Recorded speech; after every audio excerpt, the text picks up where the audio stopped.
देश की सरकार बनानी हो तब आप इस बात को नहीं समझते।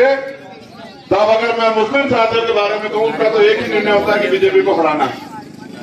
चलो मैं मानता हूं कि बीजेपी को हराना है, मान जाते हैं। अब आपके पास मौका, चुनावी समीकरण आपको पता है। इस सीट पे 14,000 के करीब जो है दलित और मुस्लिम मिलके होते हैं नहीं होते? बताओ, जीतने के लिए कितने वोट चाहिए बताइए? बहुत पुराने चुनाव देखते आ रहे हैं ना आप लोग। जिला पंचायत जीतने के लिए कितने वोट चाहिए बताइए? लगभग 4,000, मैक्सिमम 5,000। आप हरचंदपुर जाओ, आप इसे जो पिछले वाला गांव था कौन सा था? मुबारकपुर। उससे पीछे हरचंदपुर से एक और पहले गांव था चिड़ियापुर। आप वहां जाओ और ये पूछो कि दलित समाज के लोग किसको वोट कर रहे हैं। ठीक है, 6,500 के करीब दलित समाज के लोग हैं जिनका 80% वोट मुकर्रम भाई को मिलेगा। ये उनके वोट पे भी जीत सकते हैं, मैं गारंटी दे रहा हूं। लेकिन अगर आपने इनका साथ दिया तो मैं गारंटी से कहता हूं कि कम से कम इनको 7,500-8,000 वोट पड़ेंगे और इस जिले में सबसे ज्यादा वोट से जीतने वाले प्रत्याशियों में मुकर्रम भाई का नाम जो है ना वो सबसे ऊपर हो। मैंने आपको बिल्कुल सीधा गणित बताया। अब आपको ये तय करना है, मुकर्रम आपके बीच के हैं, आपके क्षेत्र के रहने वाले हैं, उनमें लाख कमी हो सकती है, उनमें लाख खूबियां हो सकती है, लेकिन आप ये तय करो कि अभी विधानसभा का चुनाव खत्म हुआ और ये सवाल मैं आपके ऊपर छोड़ रहा हूं। अभी यहां भारतीय जनता पार्टी के लोगों ने माहौल खराब कराने के लिए लोगों को झगड़ाने का काम किया भगवानपुर विधानसभा में। क्या आपको उसकी खबर है या नहीं है? बता दूंगा, गलत तरह मत करो। डाला पट्टी में जो माहौल खराब करने का काम किया गया था, क्या आपको उसकी खबर है? कुछ लोगों को है, जिम्मेदार लोगों को, जिनको यही नहीं पता कि वोट कितनी ताकतवर है, उनको तो खबर भी नहीं हो। जिनको वोट देकर विधायक बनाया, बताओ एक गया आपकी लड़ाई लड़ने के लिए? जो सियासी लोग, जिम्मेदार लोग हैं, जो इस बात को जानते हैं कि वहां माहौल खराब करने का प्रयास किया गया, आप ये बताओ कोई गैर नेता विधायक वहां लड़ने के लिए आपकी लड़ाई? उनका मकसद सिर्फ आपकी वोट से है। जिस दिन वोट मिल जाएगी वो आपको पहचानते भी नहीं, फिर आप उनके लिए भीड़ हो। मैं तो आपको ये कह रहा हूं, आपने विधानसभा में मुझे मौका नहीं दिया। आप मुझे एक बार अवसर तो देके देखो, फिर आप बताना कि आपके विधायक ज्यादा काम करते हैं कि हमारा जिला पंचायत सबसे मुकर्रम ज्यादा काम करता है। आप जब तक मौका नहीं दोगे तब तक कैसे तय करो किसमें कितना हुनर है? जब तक आप मौका नहीं दोगे तब तक आप ये कैसे तय करो कौन कितना आपके लिए फायदेमंद है या किसमें कितना हुनर है, कौन आपके लिए कितना लड़ सकता है?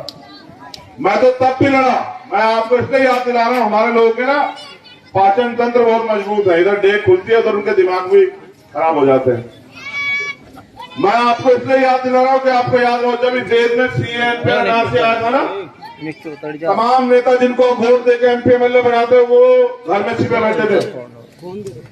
तब वहां यूपी की सरकार से भी, यहाँ की सरकार से भी और सेंटर की सरकार से भी हम बेईमानी के लोग अकेले लड़ रहे थे। मैं वो व्यक्ति हूँ जो 28 दिन जो है तिहाड़ जेल में रहा इस लड़ाई को लड़ते हुए। और वो कहते थे, अमित शाह कह रहे थे कि हम सीए लागू करवा के रहेंगे। हमने कहा कि चलो कराओ लागू, हम भी देखेंगे तुम्हें कितना दम।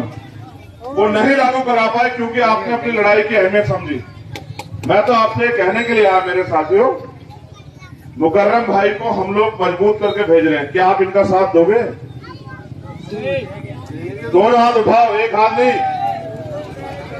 अगर लापरवाह बना रहोगे तो फिर वजूद की लड़ाई लड़नी पड़ेगी और रोज यहां सफाई देनी पड़ेगी। आप मुझसे कितना प्यार करते हो। यहां एक मौलाना साहब है हमारे, कलीम साहब, जानते हो आप इनको, भनत वालों को? कहाँ है वो आजकल? कहाँ है? जेल में यार। क्यों है जेल में? क्या गुनाह किया उन्होंने? सोचा कभी आपने कि उन्होंने क्या गुनाह किया है?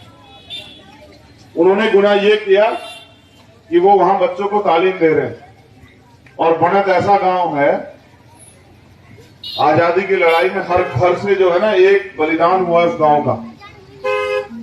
लेकिन आज वो अहम शख्सियत जेल काट रहा है। क्यों? क्योंकि उनके लोग उनकी लड़ाई नहीं लड़ रहे।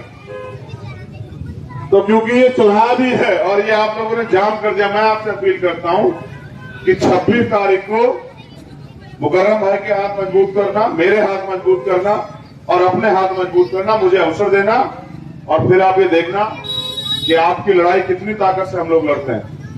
तो बहुत बहुत शुक्रिया कि आप इतनी बड़ी तादाद में यहाँ हो। बस एक बार अपने इत्तेहाद का प्रदर्शन भी जो है 26 तारीख को कर देना। इनका चुनाव चिन्ह क्या है बताओ? इतनी कम आवाज है, रोटी तो खाइए नहीं खाइए बताओ? क्या चुनाव चिन्ह इनका बताओ?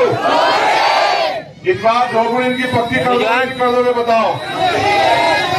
जब वो पक्की हो जाएगी तभी तो उसमें रहने लायक बनेगी, नहीं बनेगी बताओ? तो मेरी आपसे दरखास्त है जिम्मेदार साथियों कि भाई इनको मुकर्रम भाई को इस बार जो है 26 तारीख को झोपड़ी में वोट देके इनको कामयाब करके भेजना। और अगर ये कामयाब होकर जाएंगे फिर आप इनसे काम के लिए कहना। मैं कह रहा हूं काम कराने के लिए तो अकेले अनिल जी और मैक्सी भी बहुत है, लेकिन कलम की ताकत बहुत बड़ी ताकत है। तो कलम की ताकत इनको देना। और मैं अब मुकर्रम भाई से अपील करूंगा कि वो भी अपने साथियों से अपील करें, क्योंकि ये समाज कल को आपके इनके लिए इनकी लड़ाई लड़नी, आप पहले से भी लड़ते आ रहे हो कि आप इनके दुख सुख में साथ रहेंगे और कामयाबी मिलने पे आप इनसे मुंह नहीं फिरोगे और निदान से घर में नहीं बैठोगे। इनके दुख सुख में इनके बीच में रहकर इनकी लड़ाई लड़ोगे और जहां इनको इनके पसीने की जरूरत होगी वहां आप अपना खून भी देने का काम करोगे। ये वादा आप इन लोगों से करो। जिंदाबाद